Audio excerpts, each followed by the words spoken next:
Hi, I am Guadalupe Aragon, and I just want to say thank you so much for taking the time to view this presentation. As you might already have guessed, I'm all about making curriculum as accessible as possible. In my first presentation with pinch points, I found that it was riddled with accessibility issues. So this is my feeble first attempt to create a better curriculum or a better slideshow that is easily viewed by everyone. So I used a beautifully visually appealing template from the materials that they shared with us to create this first slideshow. And I did not change a thing about it. I simply updated the content with the wonderful information that we're learning here today. And as you can see, it contained 11 missing object descriptions, 1 missing slide title, 1 slide that needed us to check the reading order, and 1 duplicate slide title. That's a lot for a really small PowerPoint, and I just want to make that point because if this was a longer PowerPoint for like an hour or an hour and a half, 2 hours, chances are we would have a whole lot more items that would need to be made accessible to everyone. Okay. So as we begin to find the items that are in need of descriptions, you will notice on this slide there is a lot of information. All of the content is accessible except for what it's pointing out as you use the accessibility checker. You will see that what is missing descriptions are all of these pins, and you can see that there's quite a few of them, and then the information inside all of these arrows in the blue area.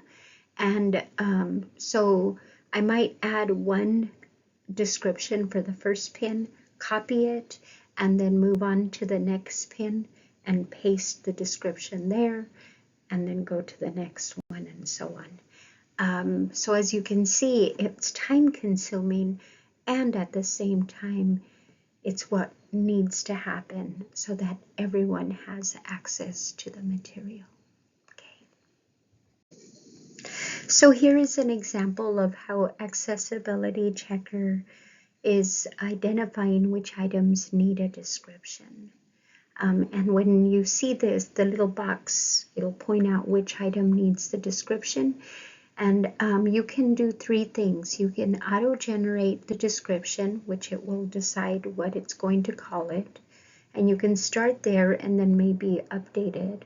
Or you can write in the description that you feel is best.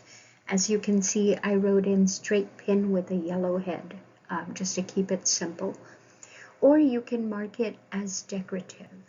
The latter comes in handy when we use designs on Google Slides, which tend to use layers and layers of images to create these visually appealing slides. And at times there have been so many layers that I literally could not find them all. So I ended up feeling compelled to create a brand new slide completely from scratch because I couldn't find the many layers that there were. And so that was really a learning curve for me. Here is an example of what layering might look like. As you can see, we have added a video to this slide, and had this video expanded over the entire slide, it would have covered up 2 text boxes behind the video. And although there is no text inside either of those boxes, accessibility checker will find those boxes and it'll request that we add descriptions to them. It's that little, I don't know if you can notice it, but there's a little white box, a title box to the bottom left, and then there's of course the big blue box as well. And both of those would either have to be removed or you must add for decorative purposes only, or add in information there that could be seen. And so this is important for us to make sure and capture those layers. Okay, thanks.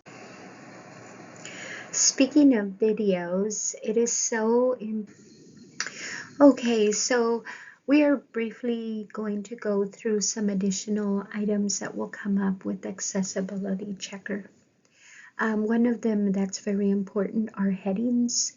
Headings does not mean that you just make the font bigger and bold. You literally have to go into your settings and select a heading, whether it's heading 1, heading 2, or heading 3, in order to make that a heading.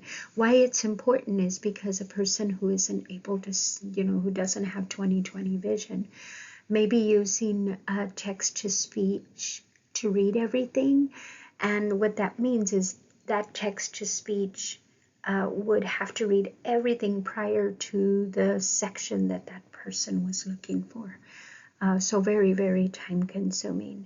And even when we are presenting a PowerPoint with an image live and in person and everybody sees the image, we're supposed to take the time to describe that image so that all students have equal accessibility to what we are presenting.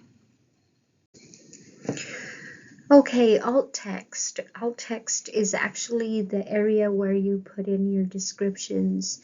And we covered this already in the beginning when we were talking about the little straight pins with the yellow heads.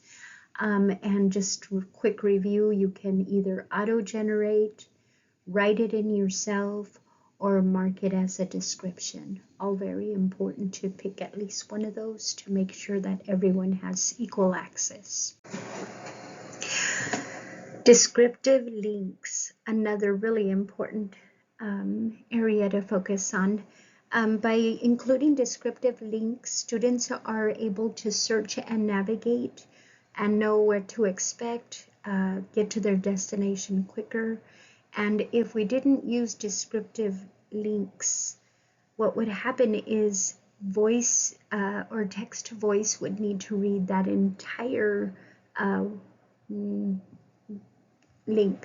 So it would be https://www.youtube.com/watch?v equals I can't even read the rest of it.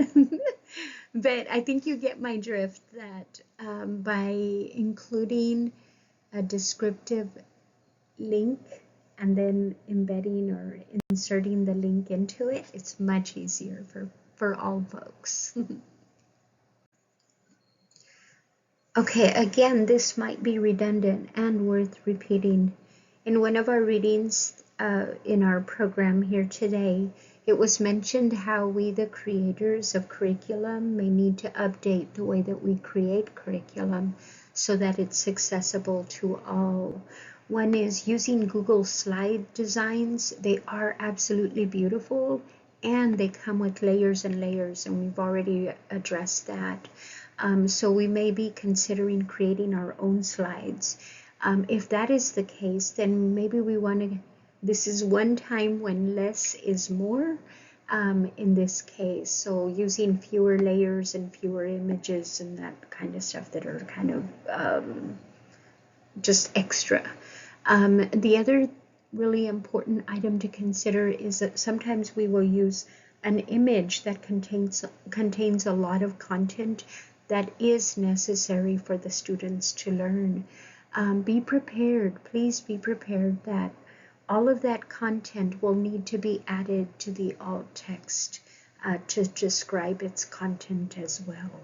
Let's look at the following slide and we'll see a perfect example of how that can be really time consuming and detrimental that we get it right.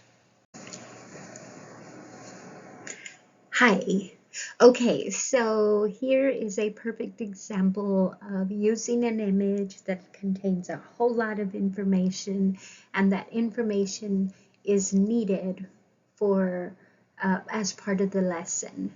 So keeping in mind it's important information, it's a nice visual, and it will need to be typed into alt text as a description, and so it is very, very time consuming. So, but if it's that great, then go for it. but please, please, please include it in all text. Thank you.